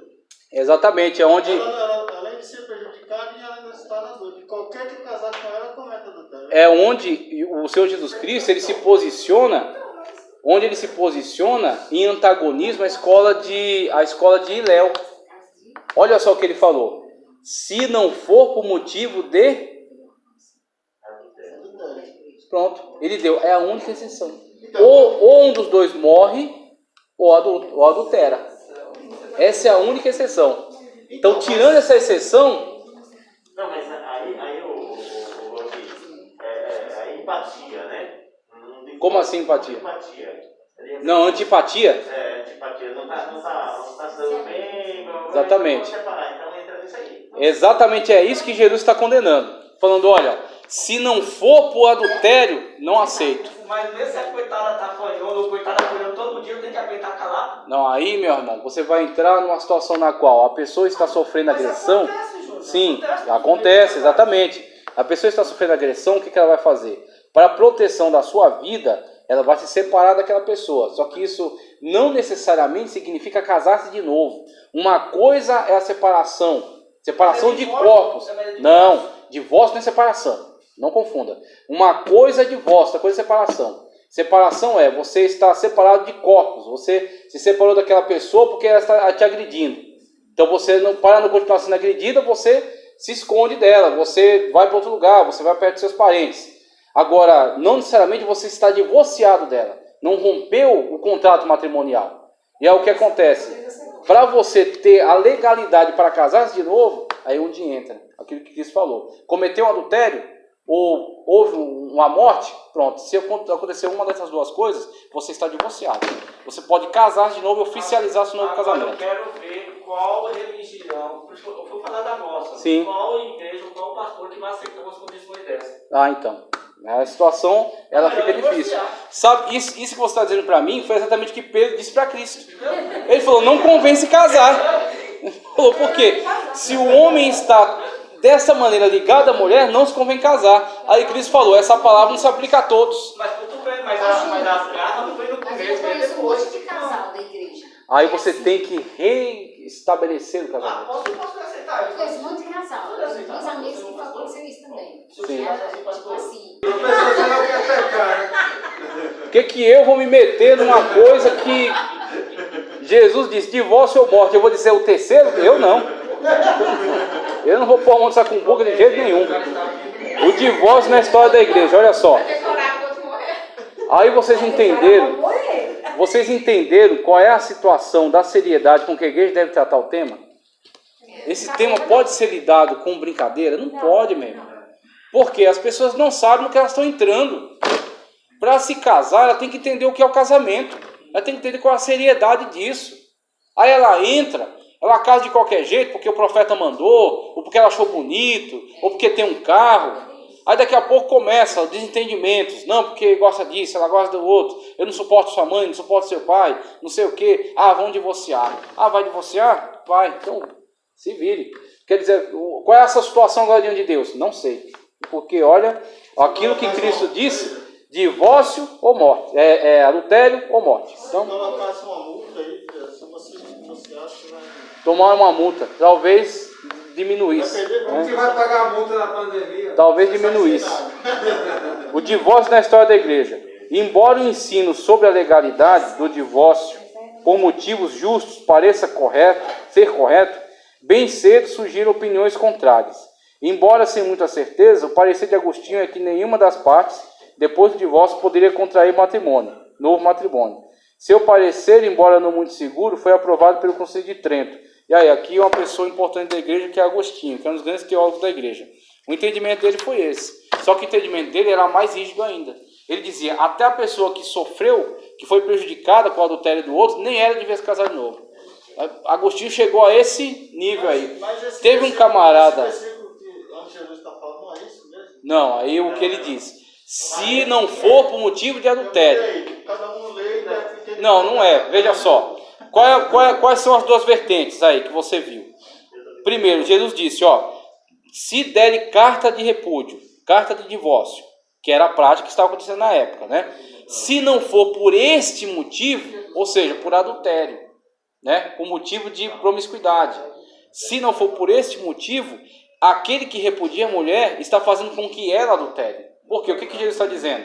Os motivos alegados, se não for esse aqui, não são motivos válidos. Mas se a mulher já adulterava, ela já automaticamente já seria condenada a perder. Não, você não está entendendo. Veja, a mulher está casada. Olha, pessoal, presta atenção aqui, se ficar com esse paralelo, atrapalha. Pessoal, a mulher está casada, está cuidando da vida dela. Ela está cuidando da vida dela, está cozinhando, lavando e cuidando dos filhos. Aí o homem encasqueta que não quer mais ficar com ela. Não, aí começa a dar. Não, você agora tá só anda bagunçado. Não, você não está cozinhando bem mais. Eu vou dar carta de divórcio. Aí procura saber com os sábios. Se ele for na escola de Shammai, o pessoal vai falar, tome vergonha na sua cara e fique com a sua mulher. Só se ela adulterar é que você pode dar carta de divórcio. Se for para a escola de Léo, ele vai dizer, você não está mais gostando dela? Ela não está cozinhando bem mais? Dá uma carta de divórcio, está tudo bem. Aí o que acontece? A escola de Léo flexibilizou a coisa, liberalizou, ficou uma coisa liberal. Aí quando chegou até Cristo essa questão, ele colocou assim, dessa maneira. Se não for por este motivo aqui, você está, além de você estar adulterando, você está jogando sua mulher no adultério. Então a mulher que foi lançada no adultério, ou seja, ela vai ficar sozinha, você vai abandoná-la, ela vai ficar sozinha. Pense numa mulher com 2, 3 filhos para criar. O que ela vai fazer? Ou ela tem alguns parentes para ajudar, ou ela vai tentar se envolver com outra pessoa, para poder ajudar no sustento. Aí Jesus disse exatamente, você causou que ela adulterasse. Você causou que ela adulterasse. Você ainda está empurrando a pessoa para o adultério. Agora, qual é a situação daquela mulher? Isso. Exatamente. Se a mulher... Hoje os direitos são iguais. Ah, sim. E aí o que acontece? É aquilo que eu venho falando ao longo de toda a aula de ética cristã. Nem tudo que é legal é moral. Então, na legalidade, você chega num cartório hoje, se você não tem filho, se você não tem bens construídos junto, você consegue o divórcio quase que instantâneo. Não tem filhos, não tem bens a dividir. Então, meu irmão, divorcia, né? Casa com outro, casa 2, 3, casa com animais. Daqui a pouco a pessoa está casando até com objetos. Então, nem tudo que é legal é moral. Aí o que acontece? A igreja, isso aqui foi discutido no Congresso, foi votado, é lei. Então, lei não se discute, é lei. Agora, aqui é a igreja, aqui é a casa de Deus, aqui é Bíblia Sagrada. Aqui não é Constituição do Brasil, aqui é Bíblia Sagrada. Então, meu irmão, de acordo com a Bíblia Sagrada, você precisa ensinar para as pessoas o que é. Então, meu irmão, mas é muito difícil, mas é muito complicado. Quem disse que era fácil? Ninguém nunca disse que ia ser fácil. É isso aí. Agora, se a igreja não se posicionar, a sociedade, para ir para o inferno, ela vai sozinha. A igreja que precisa se posicionar e dizer, não, chegou a hora de valorizar isso aqui. Chegou a hora de levar isso aqui a sério. Está muito bagunçado, virou uma loucura. O divórcio na história da igreja, como eu falei, então o que acontece? Quando começou a flexibilizar, aí a porteira abriu. Aí virou uma bagunça. Um dos pontos singular em que o Senhor Jesus nos ensinou foi quando os discípulos disseram assim para o Senhor, mas se o Senhor vai embora, como que a gente vamos ficar agora? Quem vai... Pois é. Olha, eles não vão conhecer vocês através do amor. Então, vocês amem um ao outro. Eles não exatamente. somente de um discípulo. Também dentro do lar. Dentro do lar. Suportar a pessoa.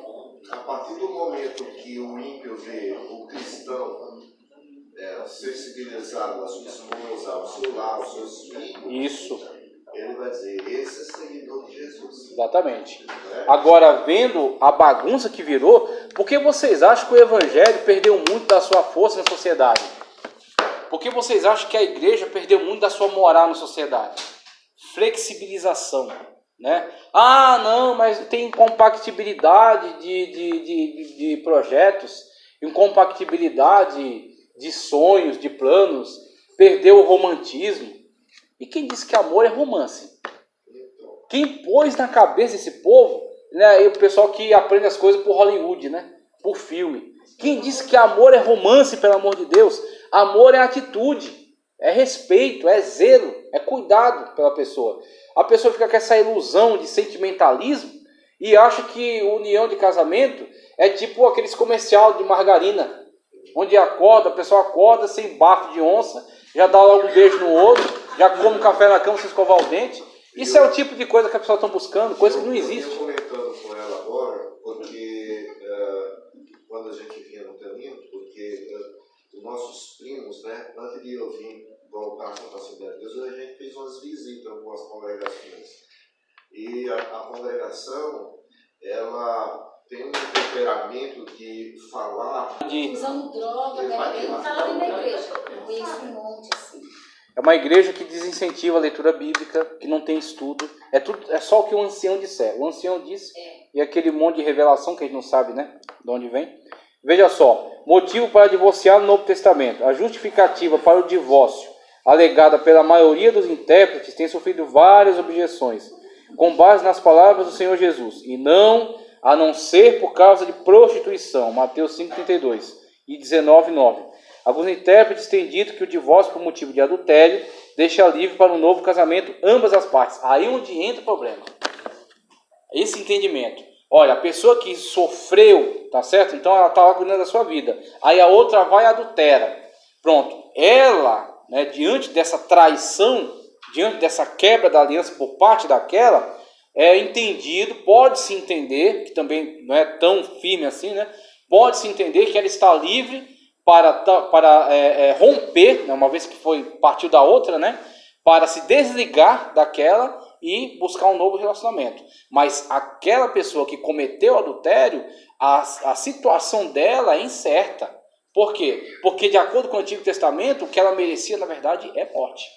Então ela ia deixar de existir. Essa que ia ser a questão.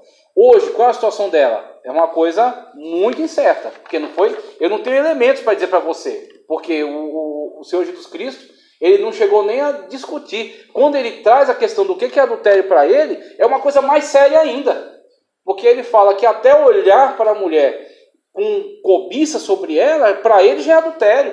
Então, quer dizer, ficou mais complicado ainda, mais difícil ainda. A mensagem é: não adultere. Não adultere, porque o teu caso vai ficar muito difícil. Apesar que o adultério não só encaixa nesse negócio de sexo, né, da mulher com o homem, pode encaixar em outras situações também. A consumação do adultério é a conjunção carnal, né? Carnal? É sexo. Mas aí o que acontece? Por exemplo, você falando aí, é interessante você levantar essa questão. Se é um beijo, se encontraram, né, e estão começando ali a ter um tipo de relacionamento, você já entra naquela questão de Deuteronômio de conduta, uma conduta devassa, uma conduta imprópria. O que para Deuteronômio 24:1 já era a carta de desquite, já. Indecente, já era a carta de divórcio numa situação dessa, né? Pode falar. O camarada às vezes casa com a mulher, quando está namorando, as duas partes estão tudo beleza. Aí quando ele casa, ele passa a apanhar da mulher, ou vice-versa. A mulher passa a apanhar do marido. Sim, é situação real. Situação real. Situação real, exatamente. Mas não é paraibana, não. Não é baiana, não. E você vê, olha só. Você não pode Salomão dizer, é melhor que o homem more só no quintal, Sim. uma casa larga, com a mulher briguenta. Com a mulher rixosa, exatamente. Olha só a situação para um homem desse. Porque você tem hoje instituições que tentam defender a mulher vítima de agressão. Então você tem delegacia da mulher e tudo. Mas para a situação, inclusive eu vi pouco tempo atrás o caso de uma mulher que primeiro agrediu o homem e passado um tempo ela matou. De fato matou o homem. Então não foi pior? Então, exatamente, aí fica uma situação na qual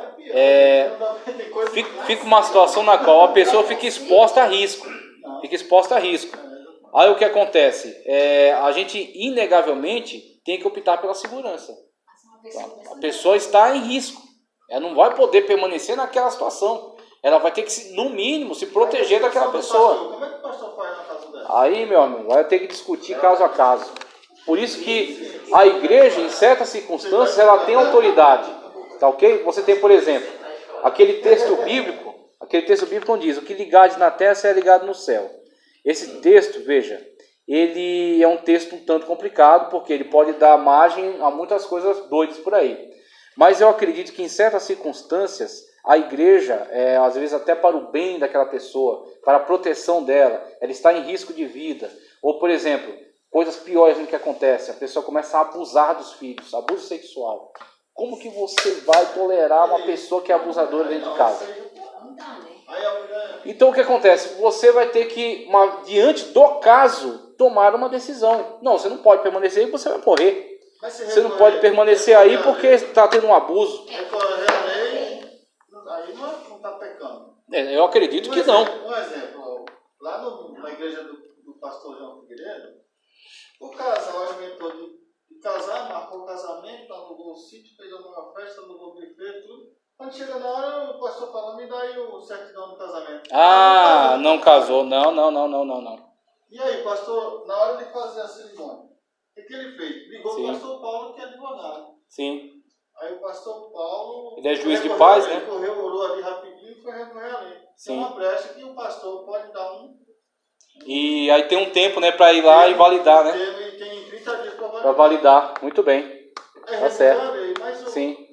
É complicado. Pela Bíblia... Agora você vê, até essa situação que você está colocando para mim, essa questão do valor do Estado, que é o cartório, né? A validação da união do casamento, da união conjugal.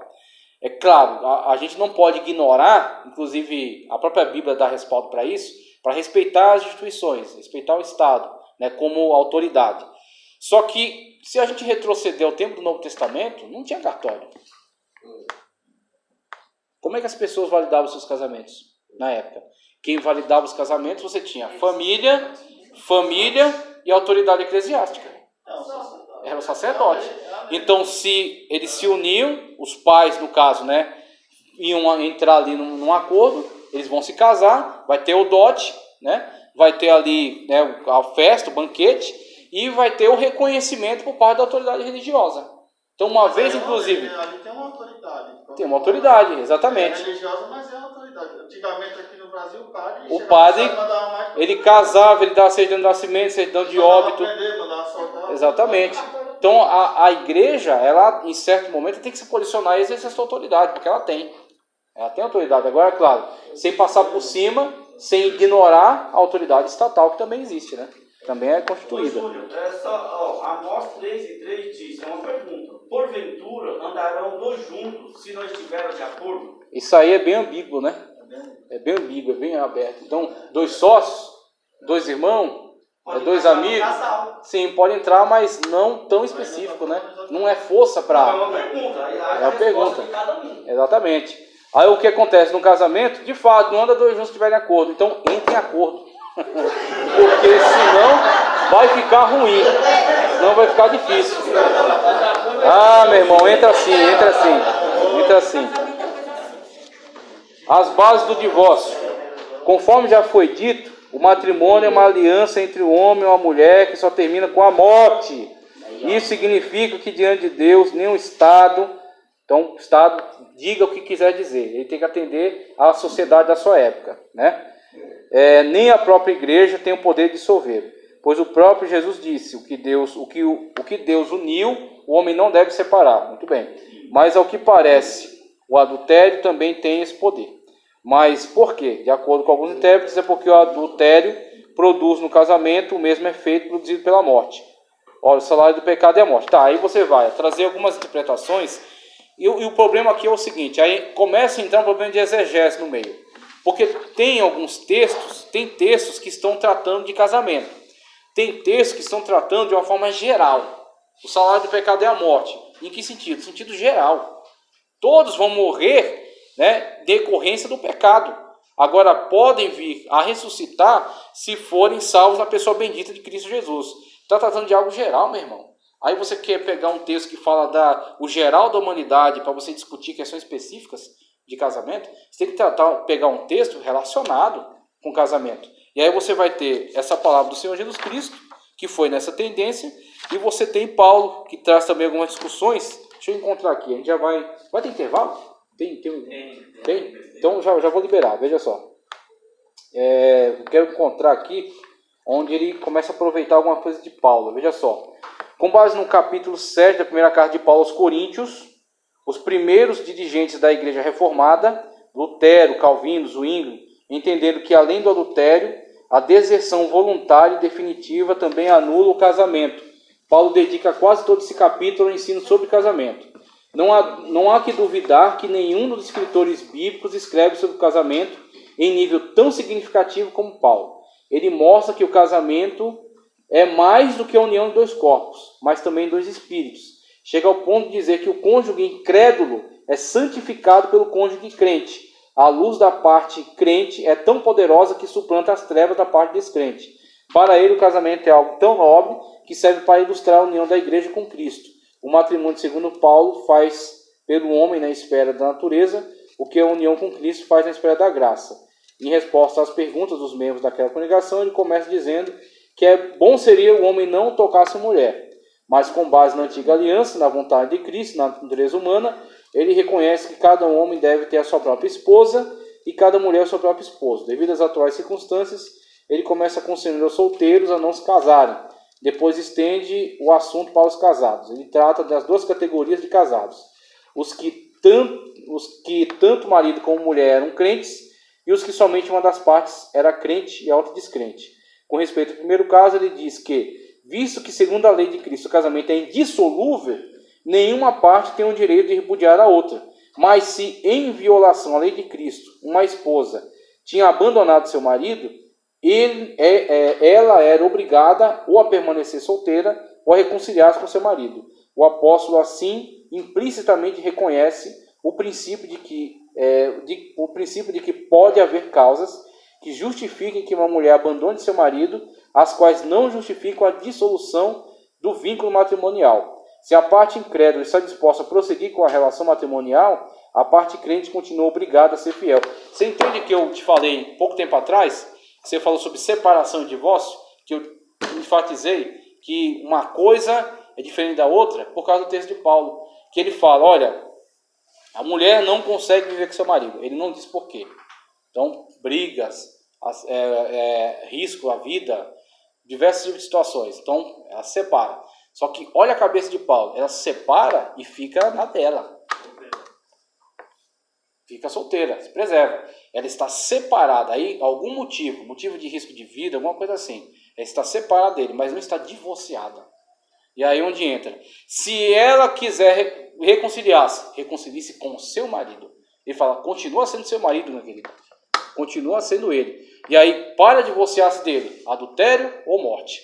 É onde entra as duas situações. E aí o que acontece? Outra situação que ele coloca. Os dois eram incrédulos. O evangelho foi pregado. Aí veio para a igreja. Quem veio para a igreja? Veio o marido. A esposa não. Veio a esposa. O marido não. Aí ele disse, isso não é motivo para você se separar dele. Ele não é crente. Isso não é motivo. Ele fala que o cônjuge crente que santifica o descrente. Ou seja, aquele relacionamento, mesmo que ele continue sendo incrédulo, você está abençoando aquele casamento. Você está abençoando aquele relacionamento. Deus reconhece aquele relacionamento. Aí ele coloca outra situação. Se o cônjuge descrente se separa, se é ele, parte dele, ele abandona. Se ele abandonou, então deixe que vá. Aí ele coloca que a pessoa não deve viver subjugada a essa situação. Se a pessoa consentiu em viver com ela, consentiu em viver com aquela pessoa, permaneceu no relacionamento, mas é a outra pessoa que resolveu deixá-la. Por quê? Ela não tem compromisso com Cristo, com a igreja, com nada disso. Ela fala, não quero mais saber, você virou crente, então não presta para mim mais. Então, deixei você para lá. Pronto, a partir desse momento, foi a pessoa que rompeu com ela. Ela não foi a causa do rompimento, mas ela foi a vítima do rompimento. Então, é aquela situação onde a pessoa foi agredida com o adultério do outro. Ela foi agredida com uma quebra de aliança. Tá ok? Pode falar. Aí nesse caso, é lógico que essa pessoa que rompeu o casamento, supostamente vai casar. Ele vai arrumar outra pessoa. Ou ele vai se prostituir com prostitutas. Seja, então ela vai ficar livre. Vai ficar livre. Ele está livre para um novo relacionamento porque não partiu dela. Entendi. Júnior, uma coisa também interessante é o seguinte. Paulo tratou sobre o crente e o descrente. Mas nesse caso, a pessoa vindo para servir a Cristo. Isso é. É diferente de casar com pessoas do mundo, né? Sim, muito bom. Que é a outra questão, que é onde Paulo fala para não se pôr em julgo desigual. Já estou liberando, viu? Não se pôr debaixo de julgo desigual. Porque o que acontece? Se você se coloca debaixo de julgo desigual, o casamento é uma instituição séria. A Bíblia não vai abrir brecha para você brincar com isso. Então você quer se casar com um incrédulo, vai vir sofrimento por aí. Teve algumas pessoas que eu já vi que se casaram e pela misericórdia de Deus a pessoa se converteu. Mas esta não é uma boa estratégia. Pode ser que a pessoa, depois de um tempo, ela mude e ela comece a oprimir você. E não é por causa dessa opressão que você vai conseguir uma justificativa para o divórcio. Você vai ter que aguentar a parada. É por isso que Paulo fala, não se colocar debaixo de um jugo desigual. E se eles já vieram para a igreja casados, só que, por exemplo, o marido quer servir a Deus e a mulher não? Essa situação que eu coloquei. Se ele, no caso, veio, só a mulher aceitou, mas o marido fala, não, tudo bem, não tem problema você ser crente. Continue. Porque o casamento, ele mesmo vindo do mundo, né, sabendo que não conheciam a Cristo, mas Deus respeita o casamento. Agora, se o marido fala, não, quero te largar, ou você larga a Cristo, que é essa situação, por isso que ele coloca essa seriedade, ou você larga a Cristo ou divorcia de você. Aí Paulo fala, se ele quiser ir, que vá. Aí a mulher está liberada. Está liberada para se casar, porque não foi ela que causou, foi o marido que a abandonou. Mesmo que não tenha adultério. Mesmo não tendo adultério, ele a largou, ele abandonou. E aí, e a situação do marido? E a situação do marido? O marido nem é crente, meu irmão. Mas exatamente. E a situação da mulher? A mulher nem é crente. Júnior, mas como olha uma coisa puxa a outra. Sim. Eu estou pensando em outra coisa. Sim. E como fica esse cara se supostamente no futuro ele vir ser crente? Aí você tem, por exemplo, ele era incrédulo, e ela consentiu em morar com ele, ele não quis saber, ele separou dela, aí ela permanece na igreja e se casa. Pronto, aí ele está no mundão. Daqui a pouco, mais para frente, nas curvas da vida aí, ele resolve, não, minha mulher estava certa, eu vou para a igreja. Se converte. Só que ela já está em outro status já. Uma vez que ele a abandonou naquele momento e ela se ligou com outra pessoa, aquela aliança já foi rompida lá atrás. Ele agora, tudo bem, se converteu. Deus não leva em consideração os tempos da ignorância. Ele era ignorante, ele era cego, ele não tinha noção da seriedade das coisas de Deus. A partir desse momento, o passado dele está apagado. Ele vai ser uma nova criatura e vai a partir do momento. Aí você tem. Agora, olha, a partir disso aí que o senhor falou. Foi ótimo. Isso foi livramento. A partir disso aí, a partir dessa situação que o senhor levantou, veja. A partir dessa situação que o senhor levantou. Olha só a seriedade. Ó, presta atenção aqui, ó. A partir da situação que o pastor levantou. Pedro diz assim, ó. É melhor que não o conheçamos do que conhecendo o rejeitemos. Porque uma vez que você conhece a Cristo, uma vez que você foi feito templo e morada do Espírito Santo de Deus, uma vez que você conhece a lei de Deus, você está nesse caminho, você foi salvo pela graça, tá certo? A partir desse momento, se você lida com a graça de uma forma irresponsável, você vai ser responsabilizado por tudo. Então, uma coisa que são dois status, a pessoa que não conhece e a pessoa que conhece. A pessoa que conhece, ela sofre todo o peso. A pessoa que não conhece, Deus não leva em consideração o tempo da ignorância. É outra coisa. Então, essas duas situações têm que ser levadas muito em consideração. Uma coisa é o incrédulo, outra coisa é o crente. Então, o incrédulo, ele se salvou, passado é passado. Agora, a crente, meu irmão, a coisa fica muito séria. A mulher foi apanhada dentro do cara, chegou lá e a situação que Jesus, os irmãos conhecem que Jesus não condenou ela e os outros foram embora. Então, essa coisa eu abordei faz pouco tempo. Tem que tomar muito cuidado na análise desse texto. Veja só um minuto, olha só. A mulher foi apanhada em flagrante ato de adultério. Muito bem, chegou até Jesus. Jesus, o que o senhor vai fazer? Jesus estava riscando na areia. Aí Jesus, só uma coisa, só para falar, fala aqui, fala com a gente aqui, ó. Põe na mesa aqui, ó. Pode pôr para cá, não fala paralelo não. Olha só, Jesus foi levado até Jesus. O que o senhor vai fazer? Segundo a lei de Moisés, tem que ser apedrejado. Muito bem, Jesus está escrevendo na areia lá. Aí Jesus se levanta e olha para aquela situação. Aí ele diz assim, não, o que ela fez não tem problema não. É isso que ela disse? Que ele disse? Não. Mas aí é que ele não disse isso. Você não deixou terminar. Não, calma aí, veja só. Ele não disse isso. Não disse isso. Muito bem, o que ele falou? Vai no peque mais. Isso, depois ele fala isso. Mas o que ele falou antes? Quem não tem pecado, atire a primeira pedra. Por quê? Aquele que atirar a primeira pedra é o responsável legal pela sentença. Ele foi o iniciador do julgamento.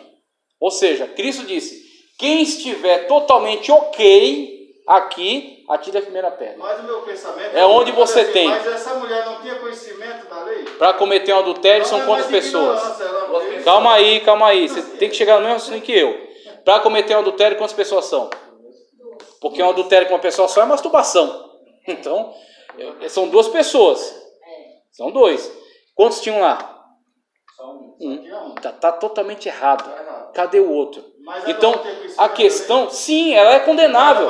Eu falei isso na aula passada. Aquela mulher devia ter sido morta. Percebeu? Aquela mulher era condenável. Jesus não disse que ela é inocente. Jesus não disse que ela não cometeu um crime.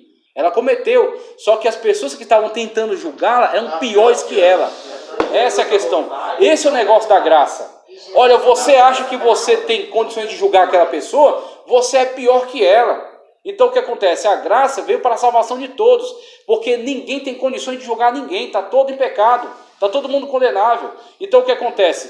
Eu vou fazer pecador por vocês e vou abrir a porta de salvação por meio da minha obra. Então Cristo fez o quê? Pegou o pecado de todo mundo, porque tinha um pecador se achando melhor que outros pecadores. Aí quando depois passar daquela situação, Jesus Cristo diz para ela, vai e não... Perde mais. Porque você pecou aqui, minha querida. Você devia ter sido condenado, devia ter sido apedrejada. E aquela mulher do tanque lá, que Jesus foi encontrar com ela? Aquela mulher do tanque. O que aconteceu? Vai lá e pega o seu marido. Ah, a pergunta de Jesus foi na mosca. Então. Foi na mosca. Jesus fez aquela pergunta provocativamente.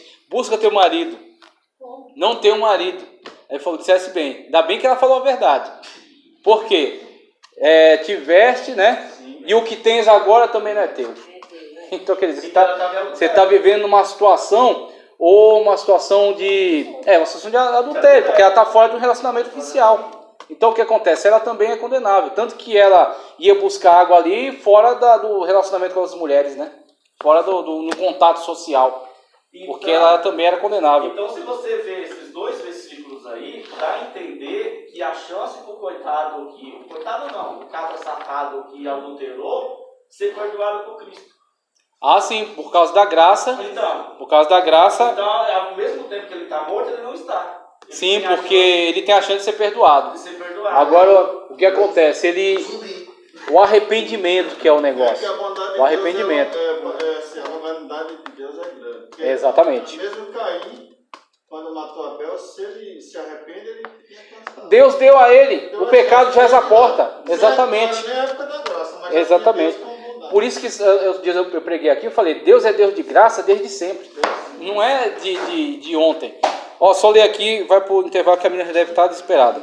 A lei do divórcio recebeu aprovação no Brasil em 26 de dezembro de 1977, como lei 6.516. Segundo ela, o divórcio só pode ser concedido após 3 anos de separação judicial. A separação, no entanto, se for por mútuo consentimento, pode ocorrer 2 anos após o casamento, ficando as partes envolvidas desobrigadas de coabitação, a fidelidade recíproca ao regime matrimonial de bens.